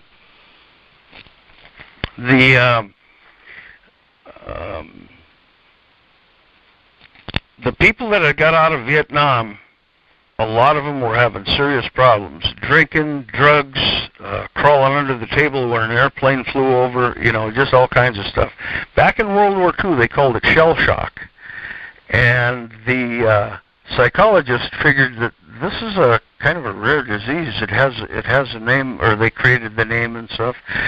And I have learned 36 years worth of it by living it and by going to counseling sessions, and each day I'm on a handful of pills every morning to keep myself somewhat stable. And I believe I am quite stable. I don't come unhooked very often and tear somebody's hair out or throw them down my steps or anything like that. If I wouldn't have got treatment, I'm sure I would be, by now, I would either be dead or probably in one of the prisons with Yori or Scott, because it's, first of all, mental illness generally always comes from inside, except PTSD. That's outside factors that influence your mind. So you can be just fine today and go out to the street corner and see an accident and some little baby gets killed, and it just tears you apart for years. And the thing is, you could have one of your best friends standing right beside you, and he could see this whole thing, and it wouldn't bother him a bit. And that's one thing about PTSD. Several people can be watching the same event. Some will get it, some won't. The biggest problem I have with PTSD now that I've had a lot of counseling and a train car load of pills down my throat for the last 36 years, when people, especially family members, don't understand, and they said, well, you should be over it by now. God, that's been 36 years. You should be over it. And all of a sudden, somebody will send me a text or an email or in a conversation say, "Oh yeah, you were that guy that screwed up that Medina incident," and it just makes me furious right from the heart, because if they would take time to listen to what I did and what I tried to do by getting things to be done peacefully, they would say, you tried as hard as you could and you did as good as you could, and what more can be expected of you? But when they come right out and say, well, we listened to the news and we know that you were a bad person to be involved in this big of a case, and just, stuff like that. And it's like, my God, if they had 4 hours, I could talk to them. But since they have that attitude already, it doesn't pay to talk to them. It's like trying to unring a bell. Their mind is made up, and they're not going to change. Sleepless nights. In 36 years, I've had years of sleepless nights. And when I don't have the right meds, and it took a long time to get the right series of meds together to do some good, but I would have nightmares, and the nightmares would not be of the shootout. I never had a nightmare about the shootout ever, but I had nightmares about being squeezed in and no way out. For instance, I'd jump out of an air. I've never parachuted. Ever. I never did any skydiving. But I would have a nightmare about I jumped out of the plane and my chute wouldn't open. Or I'd go scuba diving, and I am a scuba diver, and I'd go scuba diving, and here my gauge had broken and I didn't know it, and the air was out.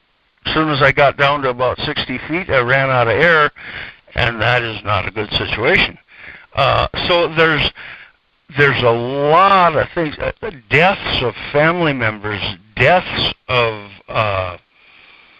relatives, deaths of friends that never happened, but when I was dreaming them, it was as real as if I was right there with them when it happened. And that stuff went on for years and years. And what the biggest thing PTSD people need is understanding. And they have group therapy sessions for the victims, but and some places have them for the families, but really it would do so much more good to have PTSD meetings for the families to say, okay, if this guy's a little squirrely someday and he had just seen something on TV in Birmingham, Alabama, there was some kind of a crisis that took off, and some of the parts of that trigger events in your mind, and it brings you back to February 13th of 83 in my case. In fact, I went to a movie once called Tombstone, and it had some younger actors in it. Val Kilmer, oh God, there was a lot of them. There was a lot of young actors in it, and there was a shootout. I think it was at the OK Corral. And anyway, I'm sitting in this movie theater, and the shootout started, and I could smell the blood in the air of that movie theater as if I was back in Medina on February 13th. The air, the gunshots created so much power and pressure went through that it pulverizes the air with the smell of blood. I imagine small blood particles. And when I went to that movie, I had to get up and walk out of the theater because the smell was identical to what happened at Medina. So that's just one little example, and I could come up with examples for hours of things that I've done, things that I should have done and didn't, and things that I did and shouldn't have done. But I've tried to be well-balanced, fair, and just with everything that I've done. And there's still people that take whacks at you, and they'll come up with it may be an incident that triggers you. It may be a statement from somebody especially from somebody that don't know what the hell they're talking about, and it just brings back all the pain and heartache and memories. And it's like when I joined the police force here, I never expected anything like this. I've been to lots of car accidents through the rescue squad and the ambulance service and the fire department, and there's been some pretty scenic things at some of these accidents, and I never had it ever really bother me. It was a deal, well, I got a job to do, whether the person's dead or alive or going to make it or not. I'm going to do the best I can for them. But when I get done, I got two things to remember. First, I did not cause the accident. Second, I did the best I could. And that's the way I like to go home that night and try to get some rest and know that I did the best I could. But then when you get somebody that comes along and says, well, you guys screwed this up and you screwed that up with no knowledge of what went on, that triggers the emotions. And them emotions bring you right back to the initial incident, and sometimes it takes a day to get over it, and sometimes it takes a month to get over it. So it's a horrifying situation, and it doesn't have to be a shootout or an accident. It could be a child drowning in a pool, especially children. There's something about children that carry a heavier weight. You know, if you see somebody that's 80 years old that makes a mistake and hits the ditch and winds up hitting a telephone pole and dies, well, we feel bad for him, but he did make it to 80. But when you see a 4-year-old at the bottom of a swimming pool, there's a whole, in my opinion, and in the way I look at things, there's a huge contrast there. And that don't mean that I think any less of the 80-year-old than I do the 4-year-old, but it just strikes you different. It strikes you that this person had a whole life ahead of him that's now gone. And there's been times where friends that I wasn't even that close with would die, and I'd go to their funeral and I'd be bawling like a baby. And it's because it tied back with the stuff that happened in 83. Because I never had that kind of an issue before 83. You know, I could go to funerals of anybody, and it was like, well, this is one of them things of life. But after that, it was horrifying. And these veterans that are coming back from Afghanistan, Iraq, go back to Vietnam, World War II, World War I, wherever, I have the deepest sympathy for them people, because I know one of the big problems they're going to have is family members who they should be getting all their support from are not going to understand. And they're going to say, there's something wrong with him. He wasn't this way before he left, but there's something wrong with him now.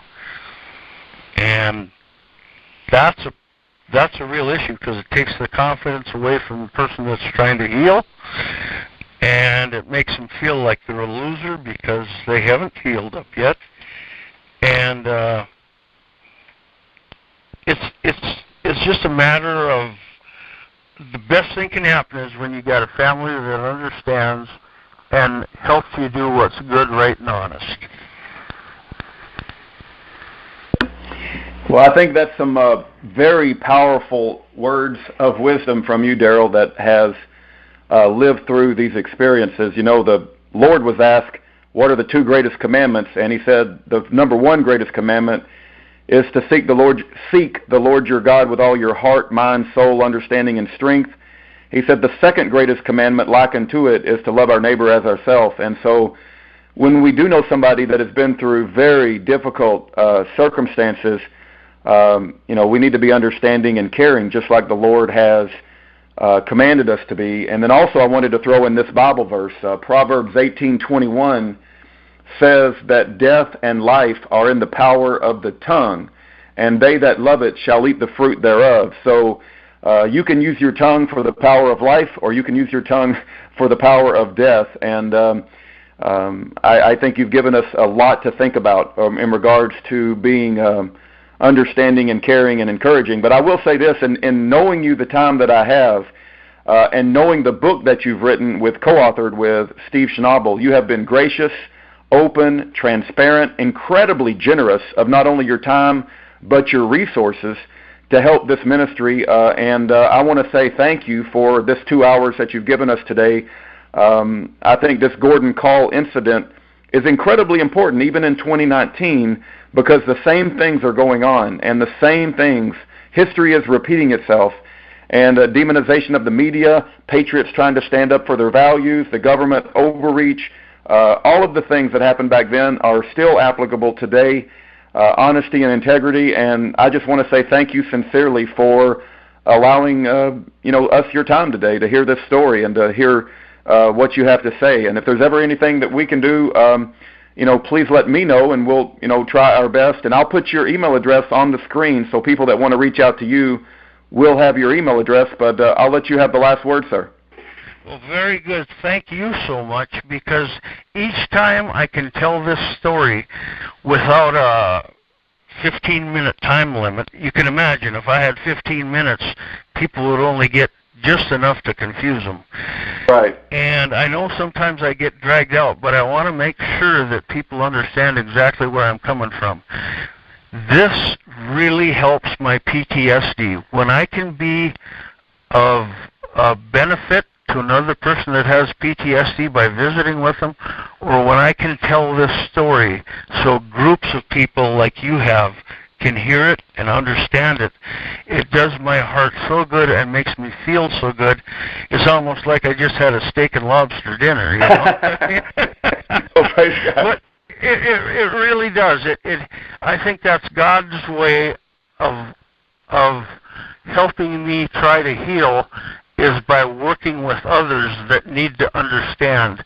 And even if they haven't been in a situation that caused them PTSD, if they run across somebody that does, somebody that got back from war, somebody that's been in an accident, whatever the case may be, they may be able to help them now by saying, the first thing we got to do is get your family tuned into this, because the last thing you need is non-support from family. Now, my mother has passed on for 9 years, but my father's 92, and he still backs me 100%. He's a World War II vet, so he knows about shell shock, and he knows what some of the some stuff we do is a little weird compared to other people. Like I was talking about the guy that did a plane fly over and crawl under the kitchen table. That's not a normal thing to do, especially when you're in a high-dollar restaurant.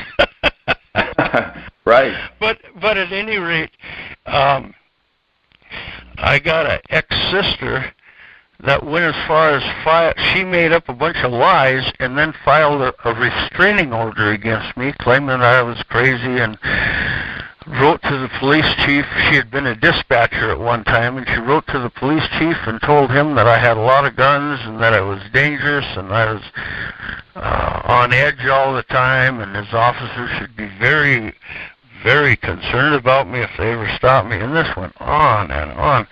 And I get this subpoena delivered to me, or a complaint delivered to me for this hearing, and the two sheriffs show up at my house. One has the papers in her hand, and the other one has his hand on his revolver. And I'm like, what's going on here? And they hand me the papers, and I start reading, and I just busted out laughing how this stuff was just as phony as a $9 bill. And then the guy took his hand off his rod, and the gal that was there started laughing with me, and I said, she's out of her mind. I've never done anything like this or threatened to do anything like this or had any intentions of doing anything like this. I like peace. There's something about peace you can't say enough of. And I wound up going to a hearing, spending $3,000 on a lawyer because I didn't want to lose my gun rights if I lost. And I'm living on nothing. I have been poor since the February of '83 incident. I have been poor and trying to make ends meet the best I can. And I try to do all right, but there's some things I do take me a little longer to pay than I should, although in all honesty I try to stay in touch with the person I owe the money or a hospital or whatever so that they know I'm trying. That's 90% of the battle right there, just stay in touch with them. And here I am spending $3,000 on an attorney so I can't lose my gun rights, and that case made it about to first base, and that ended it right there. It was a hoax. It was, and she spent $5,000 on a lawyer to make sure I'd get in all kinds of trouble. Hey, have you heard this statistic? America has 5% of the world's population. We have 25% of the world's prison population, and we have 70% of the world's lawyers. Everybody's having a hard time making it, except for the lawyers. The lawyers are always doing well. Well, yeah. There's something about that I've kind of learned over the years. And justice isn't blind, and justice isn't a balance of scales. Justice is wide open with all kinds of prejudices, prejudgments, pre-hearings, discrimination, and all kinds of things going on that when you don't have that blindfold on, you can see all these things. So that's one thing about Our Lady of Justice. The second thing I can say is them scales ain't balanced from the get-go. And I'm sure there's people in your prison ministry that have been falsely accused, or Yes. even if it was an accurate conviction, the time they get Yes. Over sentenced. Yes. Over sentence, yes. And they keep building prisons. Detroit Lakes, Minnesota, just spent $20 million on a county jail. Wow. $20 million on a county jail. And the news was proud of it. Oh, wow, look at this great prison, and on and on. And I'm about ready to barf, because I think back in the 70s, our whole state probably had a budget of $20 million, you know. And here they built one prison in a little town of 8,000 people. Or one jail, not a prison, a jail, county jail. And I'm like, what could they have possibly put in this place for $20 million? So that's the kind of stuff that, you know, here I am, poor as Job's turkey, and when I see government throwing money away like that, and about 50% of the people they throw in that jail probably don't have it coming, I get a little hot with that. Like I might have mentioned it last time. In my 7 years as a peace officer, I wrote, I think, 7 drunk driving tickets, and of them 7. It was typically somebody that was involved in an accident and I had no choice, or somebody that when I stopped them, they'd get out of the car and fight. They went to jail. Right. But other than that, I gave people rides home. You know, there's a farmer. Yeah, everybody's out farming except one guy. He's in the bar. One farmer's in the bar, and the bartender says to him, "Why aren't you farming today?" And he says, "Well, I got one of them Ford combines that are made in Germany." And he says, "Well, what's the difference? What's the difference here?" And he says, "Well, a part went out, and I'm waiting for it." And the bartender says, "What? How does this? You know, if the combine's built in Germany, why don't you just go to one of the dealers and get the part?" And he said, "The part's got to come from Germany." So he just sat in the bar for 3 days and got plumb full. Well, a guy like that, everybody else is harvesting, and that's their, you know, weather can turn at any time and screw up a harvest, and you're sitting with all these debts and not a nickel to give the bank because the crop got ruined. That guy needed a ride home, and then the next day he needed a ride back to town. And that's the kind of stuff I would try to do, because the last thing that guy needed was a drunk driving charge, when it could be prevented like I did. I prevented that stuff. Peace. Again, a peace officer. And I wish sincerely that we had more peace officers like you, Officer Jack McLam, because I believe we are moving, unfortunately, to a police state. But having said that, Mr. Graf, thank you for your time today. It has been very educational from my perspective. I'm going to list your book on the screen. It's all about power, by Darrell Graf and Steve Schnabel. And I encourage people to send you an email, an encouraging email with any questions that they may have. I'm also going to encourage people to write a letter to Scott Fall and Yori Von Kahl, who spent the last 36 years in prison. And our website, where we have their addresses as well as other prisoners, is Year of Jubilee. Jubilee is spelled with one E, just like it's spelled in the King James Bible, yearofjubilee.com. And check out the website and check out the page that we put together for Scott Fall and Yori Von Kahl. This interview will be uploaded to that page. And thank you for your time, Mr. Graf, and I hope we can stay in touch and continue to communicate as things go forward. And I really do appreciate your wisdom and your time this morning. Well, we will be staying in touch, because there's nothing more I'd like to do than tell more people this story and help those who have been falsely incarcerated, and there's a lot of them. And I would also like to do programs in front of law enforcement officers to tell them what a peace officer is. Amen. Amen. And Amen. I would love to do that. And that's about all I got left. Amen, amen. Well, I hope we do have some friends that have alternative media programs, and your email is going to be on the screen, and we'll reach out to them as well. But I hope they do reach out to you so we can get this story out there, because if they have that saying, if we don't learn from history, we're doomed to repeat it. and I think we can learn a lot from this situation. So once again, thank you very much. I'm going to bring the program to a close. We're a little bit over 2 hours, but it was a great 2 hours as far as I'm concerned, and thank you so much, Mr. Graf, and like you said, we will stay in touch. I really do appreciate you, your wisdom, and your time. Very good. Thank you, sir. And if there's anybody that's incarcerated that wants to send me an email, feel free to do it. God bless. Thank you.